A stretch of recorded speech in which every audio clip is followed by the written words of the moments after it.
The hallway is quiet. Fluorescent lights buzz overhead. A nurse walks past room 304.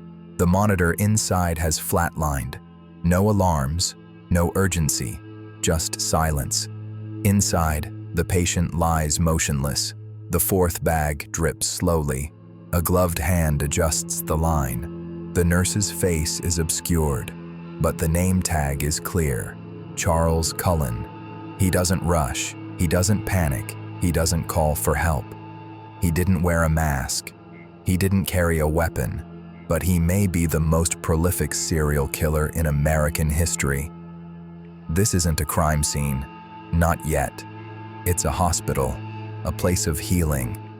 But for 16 years, Charles Cullen turned it into a silent slaughterhouse. He didn't choose victims based on age, race, or illness. He chose them based on access, and no one stopped him. This story isn't about blood on the floor. It's about silence in the system. It's about a man who weaponized trust and a world that let him. Charles Edmund Cullen was born in West Orange, New Jersey in 1960, the youngest of 8 children. His father died when Charles was just 7 months old. His mother, Florence, raised the family alone. Charles was bullied at school, at home, by classmates, by siblings, by strangers. He was quiet, awkward, and emotionally fragile. At age 9, he drank chemicals from a chemistry set, his first suicide attempt. Books became his escape. Dostoevsky's Crime and Punishment consumed him. Murder as justice, death as control. He later wrote a story called Infinity Years We'll Never Know, a bleak reflection of his worldview. At 18, his mother died in a car accident. The hospital cremated her without telling him. He was devastated. He said that moment broke his trust in institutions. This wasn't just grief. It was the birth of a belief that systems were cruel and death was a form of control. Charles Cullen didn't grow up in darkness. He grew up becoming it. In 1978, Cullen joined the U.S. Navy.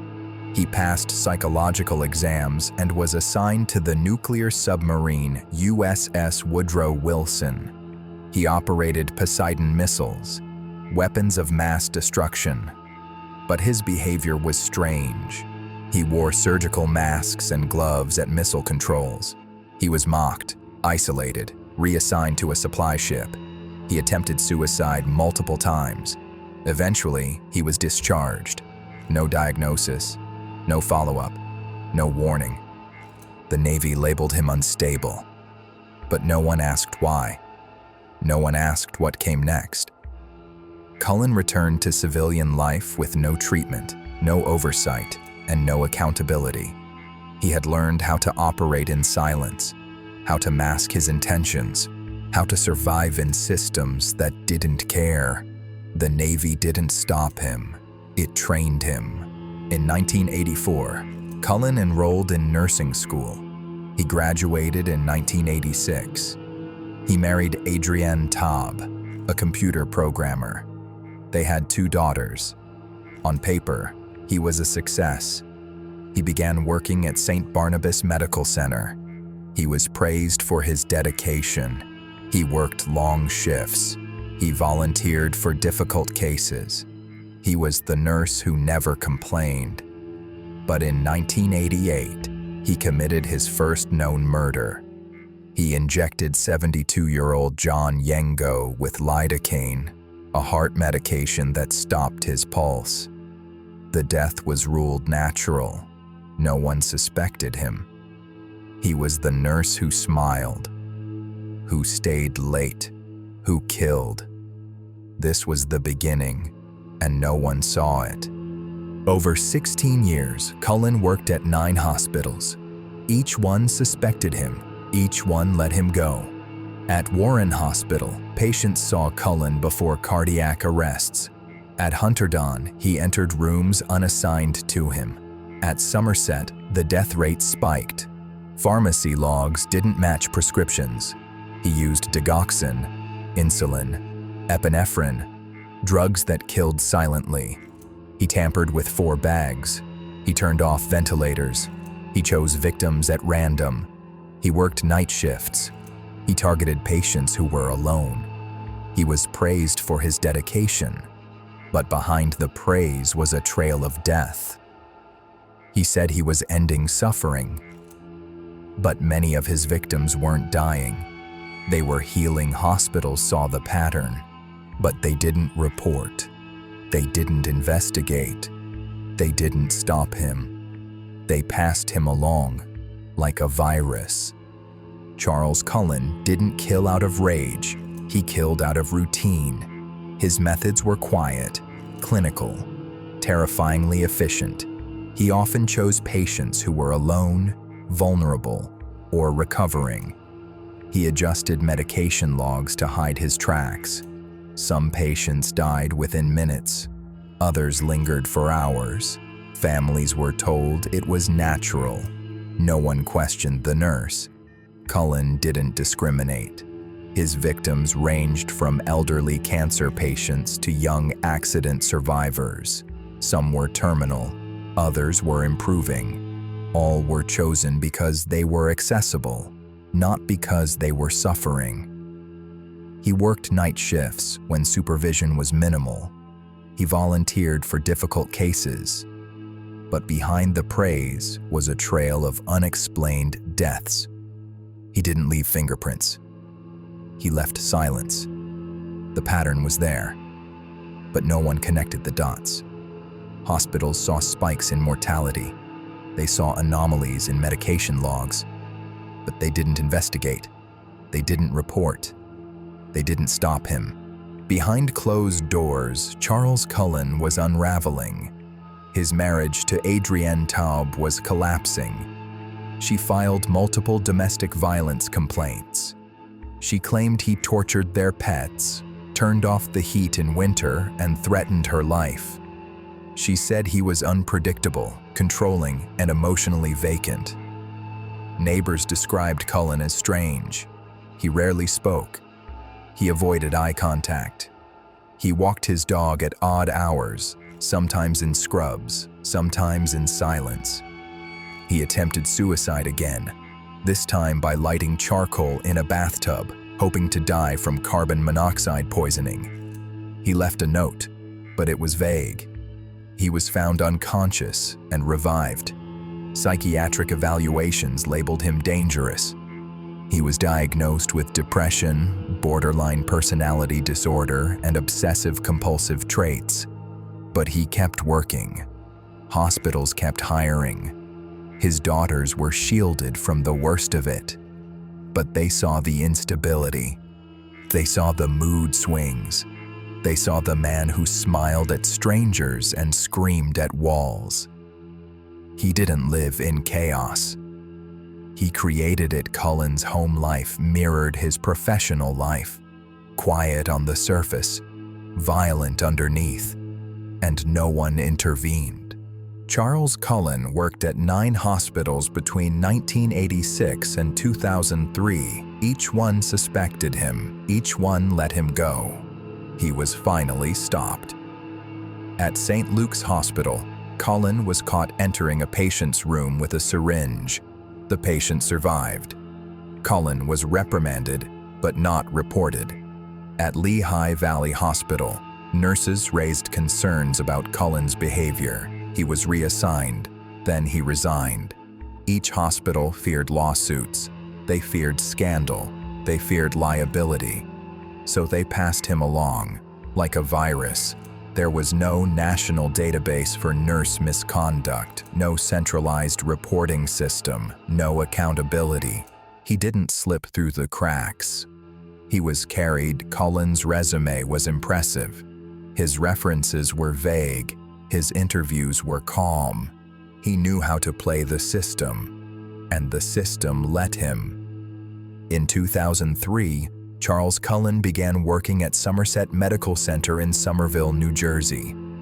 It was here that his killing spree would finally unravel. Not because of hospital oversight, but because of one nurse, Amy Loughren. Amy was sharp, empathetic, and deeply observant. She had a heart condition herself and wore a monitor under her scrubs. She noticed strange patterns in patient deaths, people who weren't terminal suddenly crashing. She saw medication logs that didn't match prescriptions. She saw Cullen's name appear too often. She brought her concerns to hospital administrators. They hesitated. She went to the police. Detectives Tim Braun and Danny Baldwin were already investigating Cullen. They asked Amy to wear a wire. She agreed. Amy met Cullen at a diner. She confronted him gently, asking about the deaths. Cullen didn't deny it. He confessed, "I couldn't stop. I didn't know how." Amy's courage broke the silence. Her wiretap gave detectives the evidence they needed. Cullen was arrested days later. She had trusted him. She had worked beside him. And she had stopped him. On December 15, 2003, Charles Cullen was arrested at his home in Bethlehem, Pennsylvania. He didn't resist. He didn't deny. He simply said, "I knew you'd come." At first, he confessed to 16 murders, then 29, then 40. Investigators believe the real number could be over 400. He described his methods in chilling detail. He explained how he chose drugs that wouldn't raise alarms, how he tampered with IV bags, how he adjusted logs to hide his tracks. He said he was mercy killing, ending suffering. But many of his victims weren't dying. They were recovering. They were improving. They were living. He didn't kill out of compassion. He killed out of compulsion. Cullen was charged with multiple counts of murder and attempted murder. He accepted a plea deal to avoid the death penalty. He was sentenced to 18 consecutive life sentences. No possibility of parole until the year 2388. He now resides in New Jersey State Prison, where he spends his days in isolation. He has never expressed remorse. He has never apologized. Charles Cullen's case exposed a terrifying truth. Hospitals had no system to report suspicious nurses. HR departments feared lawsuits. Administrators feared scandal, so they passed him along. There was no national database for nurse misconduct, no centralized reporting system, no accountability. Each hospital suspected him. Each hospital let him go. Some even gave him positive references just to get rid of him. He didn't slip through the cracks. He was carried. The legal system responded slowly. It wasn't until Cullen's arrest that lawmakers began pushing for reform. New Jersey passed laws requiring hospitals to report suspicious behavior. But many say it's not enough. The healthcare system is built on trust. Patients trust nurses. Nurses trust each other. Cullen weaponized that trust. He didn't use force. He used familiarity. He used routine. He used silence. His case is now studied in medical ethics courses, in nursing schools, in law enforcement seminars. But for 16 years, no one studied him. No one stopped him. He didn't just exploit the system. He revealed its design flaw. Charles Cullen's victims were diverse, elderly, young, terminal, recovering. Some were days from discharge. Others were hours from death. Helen Dean, 91, was recovering from cancer surgery. Cullen injected her with digoxin. She died within hours. Michael Strenko, 21, was admitted for a minor spleen injury. Cullen tampered with his IV. He died suddenly. Jay Smith, 45, was improving after a heart attack. Cullen gave him a fatal dose of insulin. Families were told it was natural. that their loved ones had taken a turn, that the hospital had done everything it could, but Cullen had done everything he wanted. Many victims were cremated, their deaths never investigated, their stories never told. He didn't just erase lives, he erased legacies. Some families fought for justice, others never knew. The true number of victims may never be known. Cullen operated in silence, and silence leaves no fingerprints. Charles Cullen wasn't driven by rage. He wasn't driven by ideology. He was driven by compulsion. Psychiatrists diagnosed him with depression, borderline personality disorder, and obsessive-compulsive traits. But none of these explain the scale of his crimes. He described his killings as mercy, but he never asked patience. He never consulted families. He decided, alone, who should live and who should die.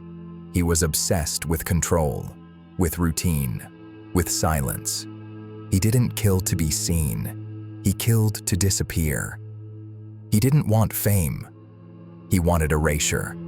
Cullen's psychological profile is now studied in forensic psychology. He's considered a medical serial killer, a rare but terrifying category. He didn't fit the mold. He wasn't charismatic. He wasn't violent. He was quiet, efficient, invisible, and that made him deadly. He didn't break the rules. He rewrote them. Charles Cullen's legacy is one of silence and reform. His case led to changes in hospital reporting, to new laws, to new oversight. But many say it's not enough. He exposed the fragility of trust, the danger of routine, the cost of silence. His story is now told in documentaries, in books, in classrooms. But for years, it was untold, unseen, unstopped. Amy Loughren, the nurse who turned him in, now speaks publicly. She advocates for transparency, for accountability, for courage. She didn't just stop a killer. She exposed a system. Cullen remains in prison. He has never expressed remorse. He has never apologized. His story is not just about murder. It's about systems, about silence, about the cost of looking away. He didn't just kill patients. He killed faith. A hospital room. A patient sleeps peacefully. A nurse walks in, adjusts the IV, smiles. He didn't choose his victims. He chose his moments. And for 16 years, no one stopped him. The monitor beeps. The drip slows. The room is quiet. This is not a crime scene. Not yet. It's a hospital, a place of healing. But for Charles Cullen, it was a stage, a ritual, a routine. He didn't kill with rage. He killed with rhythm. He didn't leave behind blood. He left behind silence.